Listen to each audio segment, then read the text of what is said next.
Next, senior researcher Pinar Tank from the Peace Research Institute of Oslo will talk about Turkey's geopolitical role in the MENA region.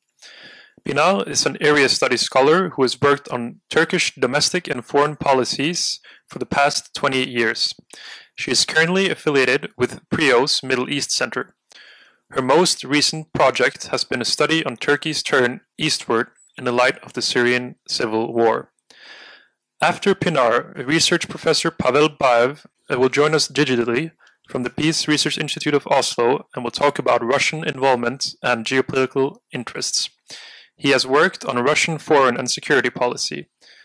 Since 2014, he has focused on Russia's policies towards the Middle East from security and energy perspectives, most recently on Russian intervention in Syria.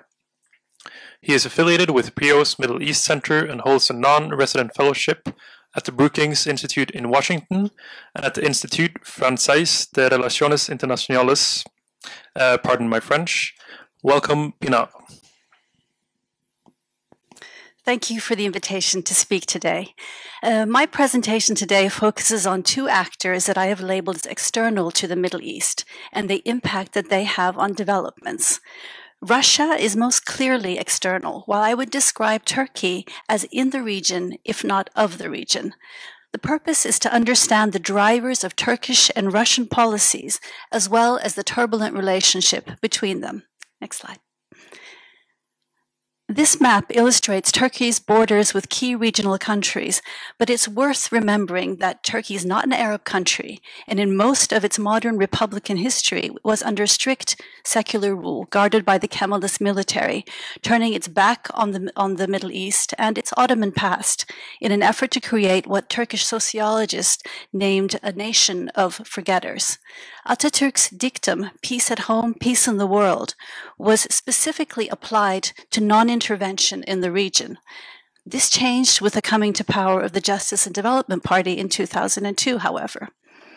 For Russia, engagement in the Middle East militarily is even more recent, as my colleague Pavel Baev will explain shortly. It wasn't until 2015 that a partnership of sorts emerged between Turkey and Russia, which gave the two key positions in the MENA conflicts. Next, please. I'd like to start with some general reflections on Turkish foreign policy towards the Middle East. This is to provide a historical context that emphasizes the overwhelming changes of the past 20 years and helps us to actually understand the present situation. My first point is the never-ending discussion of Turkey's geostrategic placement. This issue identity is a question at the core of Turkey's foreign policy and is being discussed, especially in these days. The discussion of losing Turkey appears regularly in Western media. For example, in 2003, when Turkey refused the US the use of the Incirlik Air Force Base for its operations in the Iraq War. However, it's actually less about losing Turkey and more about the rise of new elites and a changing Turkey. The Justice and Development Party has turned eastward. And this is a second most important issue underlying the AKP's turning eastward, which is actually that of the economy. The turn to the Middle East has built a loyal class of supporters, which are often referred to as the Anatolian Tigers, who in the AKP years have successfully developed small and medium-sized businesses with the Middle East, which has lifted them into the middle class. These are a very important part of the AKP electorate. Improvements to the economy generally have sustained the power of the AKP, which is why the recession in the economy at the moment, and that began actually in 2018 and that's worsened after the COVID crisis, is so critical to the AKP's future. So this brings us to 2011 and the Arab uprisings and the AKP ambitions of regional leadership. After the revolution in Egypt and the rise of the Muslim Brotherhood, the AKP imagined a regional leadership role through its networks with the Muslim Brotherhood. However, the coup in Egypt in 2013 and the strengthening of regional authoritarian rulers, be they in the case of Saudi Arabia, Wahhabis, or military in the case of Egypt, weakened Turkey's position and created a geopolitical competition in the Middle East, as my colleagues earlier have described, between Saudi Arabia, the UAE, and Egypt against Turkey and Qatar. As for the Muslim Brotherhood, many of them fled to Turkey, and they are a thorn in the side of Turkish-Egyptian relations today. The fourth point that's relevant to understanding Turkey's present role in the region is Erdogan's engagement with the Syrian conflict and the consequent fallout of the war in Syria. Now, early on, Erdogan believed that his personal relations with Assad and the growing rapprochement between the two states would play a greater role in preventing the spiral into conflict. Unlike Russia, Turkey, which shares an 800-kilometer border with Syria, was always going to be impacted by the conflict. Turkey's Syria policy at the moment is hugely unpopular and has led to an influx of almost 4 million refugees and strained relations with the United States and the European Union. It has also led to several Turkish cross-border interventions amid international criticism, but noteworthily also very much domestic support. And these interventions have been conducted to prevent a Kurdish belt from developing on the Turkish border. If you look at the map on the right-hand side there, you note that the border, that the areas that are still controlled by the Kurdish-led SDF are around 25% of the country, and that in fact in these yellow areas that you see there lie significant oil fields. So this is a disputed area whose final status has still not been established. A final general point is that Turkey's military adventurism has made new friends from old enemies, and this is in the case particularly Russia. Importantly, these new alliances are not based on a common history or aspirations, but on a transactional model and on leveraging power in different contexts. Next slide, please. Now, one of the difficulties in analyzing the geopolitics of Turkey's role in MENA is understanding this link to domestic politics. As Christopher Hill argues, foreign policy is primarily generated from within. This is particularly the case under a populist Islamist government. To understand Turkey's policies in the region, these are the domestic factors of key importance. While you see a clear parallel in the two bars between Turkey and Russia, there are also some very key differences. Of the 4 points that are listed, in the Turkish case, the final 3 are variable in the short term, but the first one is likely to remain in place for the foreseeable future, something which, among other things, bodes poorly for Turkish-Kurdish reconciliation. Next slide, please. Now, if we can delve a little bit more deeply into the domestic drivers of Turkey's regional geopolitics, the first is this rise of nationalism. The AKP depends on the support of a right-wing nationalist party, the MHP, which is Eurosceptic and anti-Western. Since 2014, the AKP has formed coalitions with Eurasianists and Turkish nationalists rather than with Turkish liberals, and its foreign policy can be seen through this lens. Furthermore, the purge of the military after the 2016 attempted coup removed many of the Atlanticists from the commanding level. Vision 2023, noted here, corresponds to the 100th year anniversary of the establishment of the secular republic. And this has been redefined as an AKP project created in 2011 to promote a vision of Turkey as a rising political and economic power. Of course, this is particularly challenging at the moment for Erdogan, but it will be increasingly important as 2023 also corresponds to a presidential election year. Secondly, the anti-Western turn has resulted in strained relations with NATO, as we saw following the decision to acquire Russian-made S-400 missiles in the summer of 2019. And relations with the EU are, if anything, even poorer due to the perceived injustices of the 2016 migration agreement. Turkey is instead seeking greater foreign policy autonomy and building up its military muscle, particularly its military technology and relations to regional non-state actors in order to be able to project its power in the Middle East. However, interestingly, they're not closing the door to NATO, but believe it's possible to have your cake and eat it too. So their way of looking at NATO actually is becoming much more transactional. A third factor that impacts on Turkey's foreign policy in the region is the need for victories abroad at a time when the economy has undergone a recession in 2018 and is now further dealt a heavy blow due to the COVID-19 pandemic. We see this impacting sectors of commerce, services, and not least tourism. Discontent with the weakened economy has also resulted in the rise of national political rivals, including previously highly profiled AKP politicians, such as former Prime Minister Ahmet Davutoğlu. And these politicians are then able to court this disillusioned sector of the AKP voters. The emergence of successful opposition to AKP rule in the 2019 municipal elections was the first crack in the AKP hold on power and opened up a possibility for a future without Erdogan. Military adventurism, then, is a response to these domestic challenges.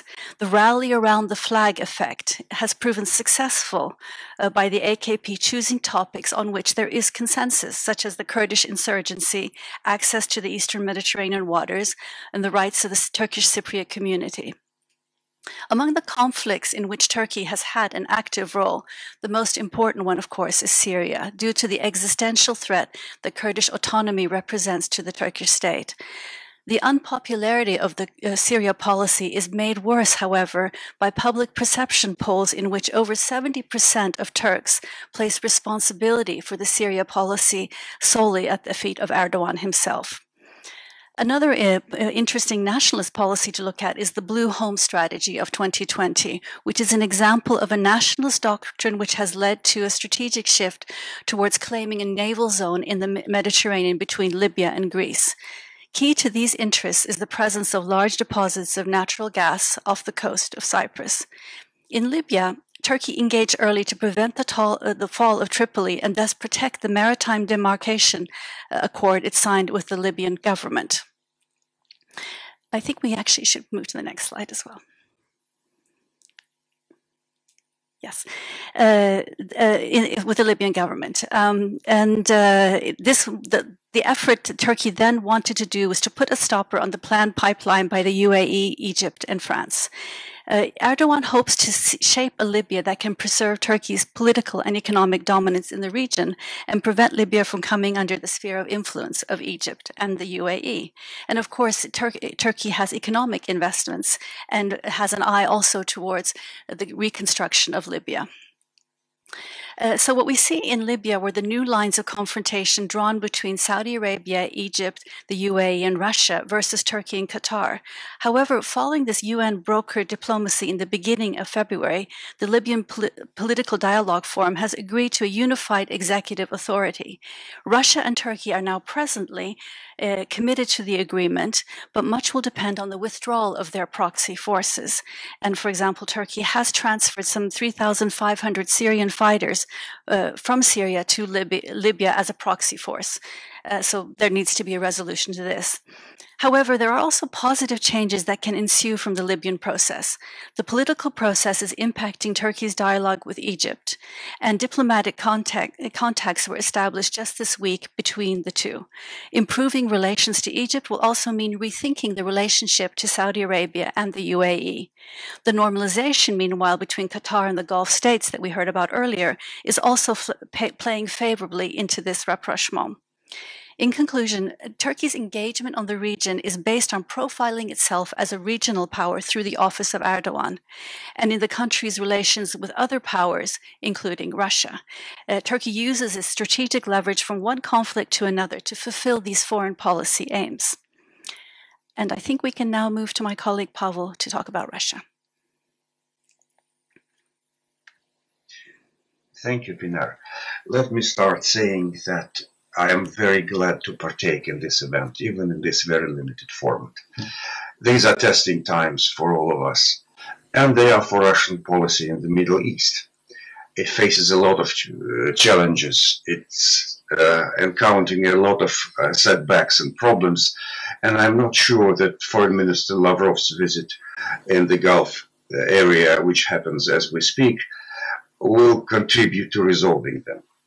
And one of the key problems is just what Pinar was talking about, Iran. Iran is a very difficult ally for Russia. And it is real ally because Iran is the only country with which Russian troops are having joint combat operations in Syria. It is a brotherhood in arms, and Russia is very dependent upon Iran to support its military presence in Syria, which is in fact a very limited presence. Yes, it's a big fuss around this intervention, and it's certainly a first in Russian history, so to say, post-Soviet history. There were Soviet interventions in the Middle East, and in fact much greater in scope in both Egypt and Syria. But Iran, with all the importance of having this brotherhood in arms in Syria, is not really an asset for Russian policy, and it brings a lot of tensions in Russian relations with the Arab states. After all, they know that this dependency in Syria exists, that Russia is very supportive to the nuclear deal with Iran, that Russia is the only country which supports Iranian nuclear program, not directly and not only in civilian aspects by building and expanding the nuclear power station, but nevertheless, these are kind of material facts, and the Russians and the Arab states are very suspicious of Russia's real intentions regarding Iran. And Russia's relations with Iran and Turkey, while organized in the triangular Astana format, are in fact very asymmetric. It's very different content and very different intensity in Russia's relations with Turkey than it is with Iran. But probably one observation before that is that with the collapse of the Soviet Union, Russia has moved, so to say, further away from the Middle East. There are no more common borders with Iran or Turkey. Russia is not anymore a regional power, so to say. It doesn't have an interface with the Middle East, and it matters. Turkey and Iran cannot go away from Syria, and Russia in principle can, and every regional actor knows that. Next slide, please. What prompted Russian intervention in Syria, what prompted Russian activism in the Middle East, was certainly the Arab Spring, which happened exactly 10 years ago, which was a very controversial and loaded event, interpreted in many different ways. But for Putin, it was immediately a reflection on the events of '89, of the fall of the Berlin Wall, of the revolutions in Eastern Europe, which he experienced firsthand, so to say, while not exactly in Berlin, but only in Dresden. But he saw these crowds chanting "Wir sind ein Volk," and that trauma, so to say, stays with him until now. And it's aggravated because, as every dictator, he is afraid, really afraid, of the unpredictable and sudden explosion of street energy, so to say, of leaderless but nevertheless irresistible crowds filling the streets. This is for him is a threat, and he thought to counter that threat, choosing Syria in the year 15 as the kind of main theater, as the place where this wave of revolutions can be turned back. So the intervention in Syria, yes, there were many other determinants in that, but what I want to emphasize is that there is a huge difference in between Russia and Turkey in this regard.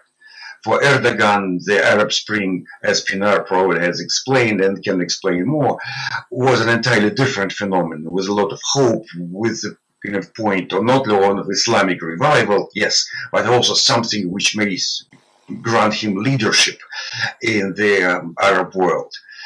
And that vision, again, still stays with him. Very different perceptions between Russia and Turkey in this regard. Next slide, please. And Erdogan, in fact, had a dream of a victorious revolution in Syria, which would let him come to the Umayyad Mosque and pray there. Well, it didn't happen. Instead, Putin paid a visit to the mosque, and well, he didn't really pray there, but at least satisfied his curiosity. And it was a point where he felt it's possible to declare victory in this crusade against revolutions, in his leadership, in the counter-revolutionary stance, so to say. Well, the victory isn't quite complete. because again, Syria is in a very poor shape, and until the war is really over, and until the last rebel-held province of Idlib is conquered, it's not really a victory. It's all in a very shaky pause, which might suddenly turn in a different direction because Syria is in incredibly poor shape. And Russia isn't able to deliver investment and aid and help. Iran pretended to be capable of doing that, but with this situation Iran now is, it's again not feasible. So Syria remains in this incredibly devastated state and cannot really be rebuilt in any meaningful way. Next slide, please. And in fact, Russia has never been really interested in rebuilding Syria, in making sure that the al-Assad regime would really continue to rule it. The big game for Russia in the Middle East is to become a force with which United States would have to reckon. Its big geopolitical designs are always about United States. And on this slide, you can see the Russian patrol entering the position that US forces formerly occupied in northern Syria. That was presented as really a moment of triumph, while it is, in fact, a pretty insignificant episode. And every time there is a US strike in Syria, like very recently with Biden especially, that is a big deal, certainly for Russia. Israeli strikes happen now and again. Well, there are some protestations, sometimes nothing serious. But the game with the US is really what Russia is seeking to play in the Middle East. And the US pivot away from this region towards Asia Pacific is something Russia isn't entirely happy with.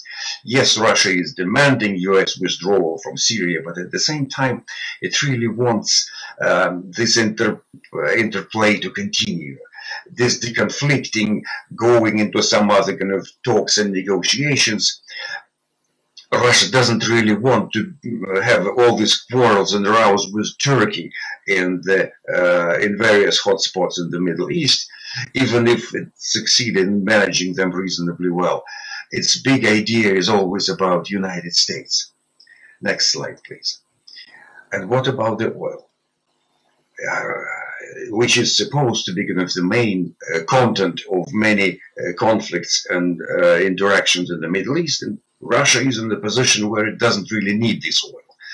And if there is a crisis affecting the oil supply from the Middle East, Russia stands to benefit from it, much the same way the Soviet Union benefited from oil spasm of 73 and 79. But that's a big proposition. What is happening really is the oil diplomacy, and Putin and his oil ministers are very keen at hammering new deals with Saudi Arabia and the OPEC Plus format, seeking to make sure that the oil price would not go down too far. It is a crucial parameter for Russia, but still, with all this diplomacy, with all this talks, and with all these oil quotas, the trend is clear. The oil as a key fuel, key energy source is declining, and Russia really has a lot of difficulties acknowledging that. And the past year, which was again certainly the year of incredible spasms and crisis caused by the pandemic, was for Russia a year of reckoning with that the resources available for all sorts of things, domestic and external, are shrinking. And there is a very visible increase of caution and self-restraint in the Russian foreign policy, including in the Middle East. Russia needs really to score the maximum possible from the minimum possible investments. It's not very keen to expand its exposure in Libya with the mercenaries which are deniable conveniently and in many ways paid for by the United Arab Emirates. It's not very keen to invest in Syria. Its capacity for launching new interventions is barely existent.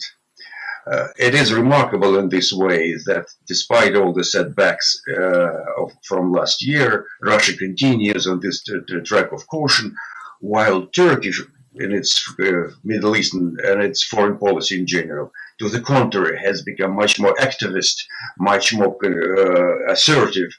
And Russia is encountering this activism in the South Caucasus quite unexpectedly and barely able to contain Turkish ambitions there. This doesn't really bode well for Russian-Turkish relations in the near future. I don't really see anything resembling an alliance coming about. What I probably can see is kind of the quarrels between Russia and Turkey escalate, and I don't really want to see another sharp crisis in these relations, but I am afraid it's in the cards. That's my 10 minutes. Thank you very much. And just to conclude on a few points here, as Pavel mentioned in his talk, there is likely to be friction coming between Russia and Turkey because of their different approaches to the region. However, there are also aspects of their relationship, like I mentioned earlier, that are very transactional, and there is an understanding between the two of them. And much of this understanding is based on their view of state security as being more important than human security. Some of this understanding is based, if you look at those two pictures, at the amount of time they've worked with one another, and an understanding of one another's personalities. They understand power in the same ways. That being said, of course, there are several arenas in which they've engaged and have come very close to conflict, and the future at the moment is left open. Thank you.